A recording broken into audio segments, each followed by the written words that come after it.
So I know there's really not much to show you during March, so I'm going to do a super quick March garden tour starting right here where we're setting up our vegetable garden because this tree is glorious. This tree is a cherry plum and it is so beautiful. We have two of them. You can see there's one here and one in the distance back there. Um, I've enjoyed them so much, especially alongside the forsythia here. The yellow blooms with the pink blooms have just been gorgeous. Now, I remember I showed you in February, this garden space is kind of a disaster, and it still kind of is, but we're getting somewhere. So we've managed to start raking down all of the leaves and the vines and laying some grass seed. So hopefully this year this will all be grass. In the future we're thinking about maybe gravel, but we're not there yet. So we've got a couple of our beds set up. These are the two raised beds that Daniel built for me in Brooklyn. They made it here to Jersey. We've got onions planted in this bed, some bunching onions, red onions, walla walla, and we've got some carrots that haven't germinated yet. In this bed over here, we put down this little mesh food tent that you can just get from the dollar store, like I was telling you in my growing broccoli video. This is just a little dollar store food tent for barbecues. You pop it open, and right now we have it over our cauliflower. This is the early snowball, our lettuce, and we did plant a couple of beets here that haven't germinated yet either. And we've got potatoes, hopefully coming. Now, these beds, there are meant to be 6 beds altogether. So these 2 beds that are kind of our in-ground beds right now, solely because we've got so much to do, we just don't have the time to build raised beds right now. So we walked around the property, gathered up the stones that we could find, made 2 more raised beds, and hopefully in the future when we get our beds actually built, we'll have 2 more raised beds. I guess 6 altogether. We don't have anything planted in this. Oh, I lied. I planted something in there yesterday. Swiss chard planted in there yesterday, and then I sprinkled some fennel seeds and cilantro. Then over here, we've got French breakfast radishes in the front and cherry bell radishes in the back. I've also made this little homemade teepee here. It's going to make do for now until we, like I said, get really into this garden space and the materials that we need. But this is meant to grow our snap peas, and we threw some spinach seeds down underneath it because they don't really like the heat, and it is going to get hot here really quickly. So we're waiting for a lot of things to germinate in this bed here. We do have 2 different types of broccoli planted, the Sun King, as you saw me plant in my other video, and the De Seco, I think. And we did have a little bug problem nibbling on our broccoli already. I know that it has to be slugs because I've seen them everywhere while we were digging up this bed. So you can see little pellets here.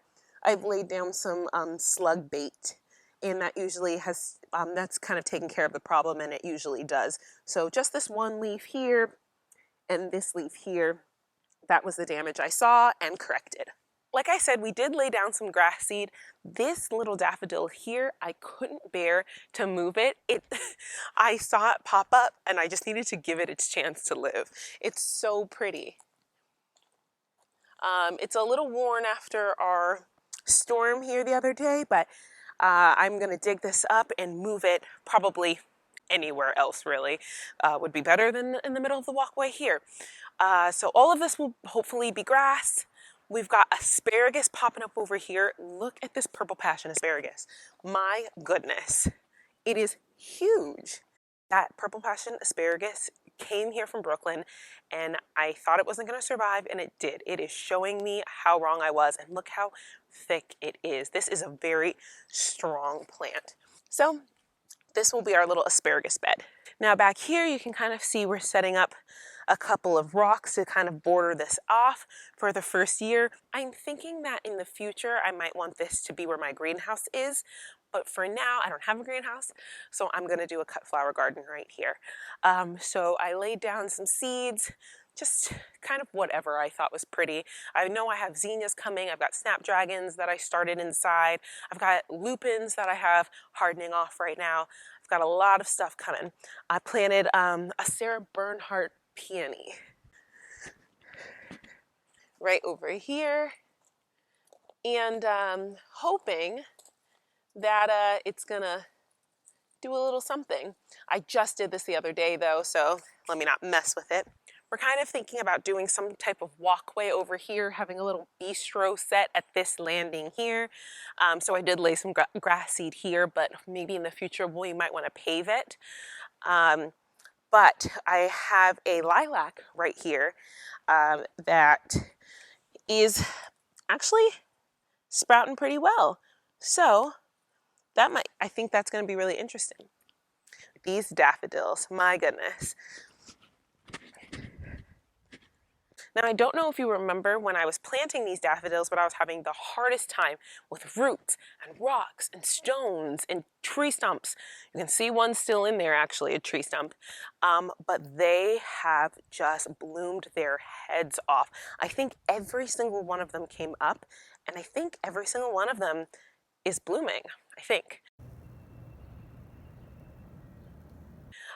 We do have some alliums in the back. Those will start blooming a little later. We might just do like a bulb tour at some point. But just to show you the difference, I think these are called yellow trumpet tulips, I believe. Look at that. They're so cute, so delicate. And then these big monsters here. This is an Ice Follies tulip.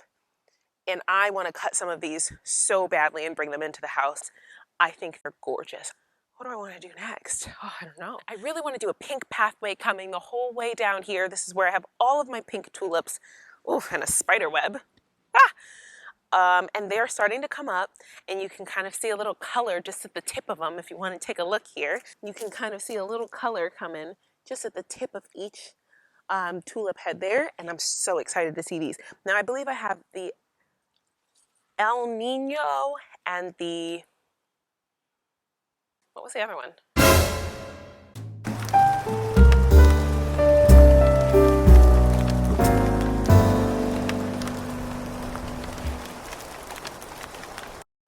I don't know. I'll flash it up on the screen. So let's go to the front yard and see what we've got going on there.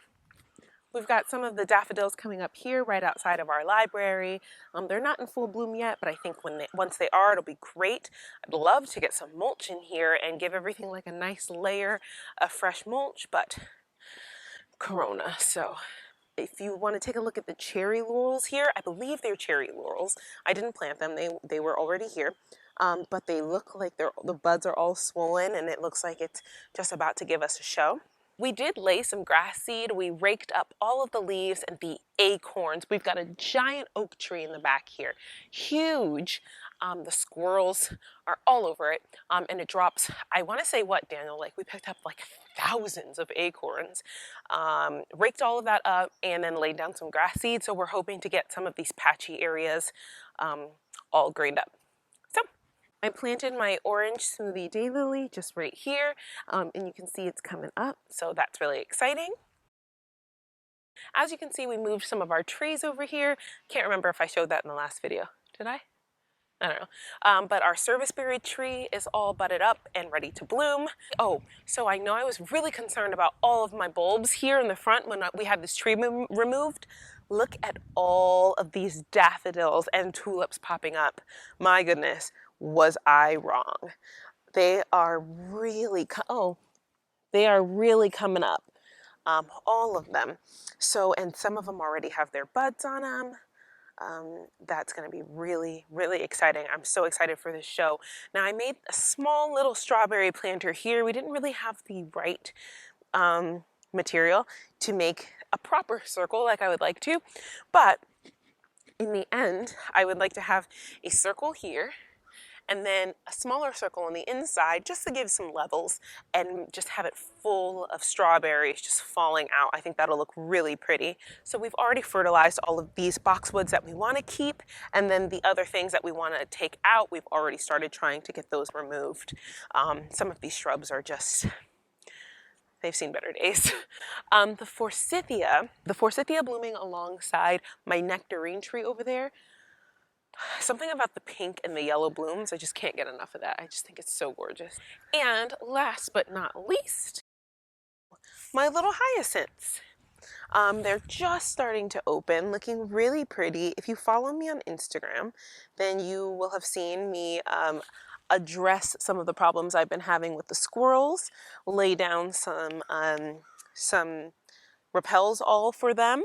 And I think I'm also, don't quote me on this, but I think I'm gonna plant some garlic in this area, just kind of bordering it, and see if I can't keep the squirrels away. All right, y'all, so that's it for this quick little March tour. There's not much going on, different from February, so I'll be excited to show you maybe a bloom tour coming up here soon, and we'll see you in April. Bye.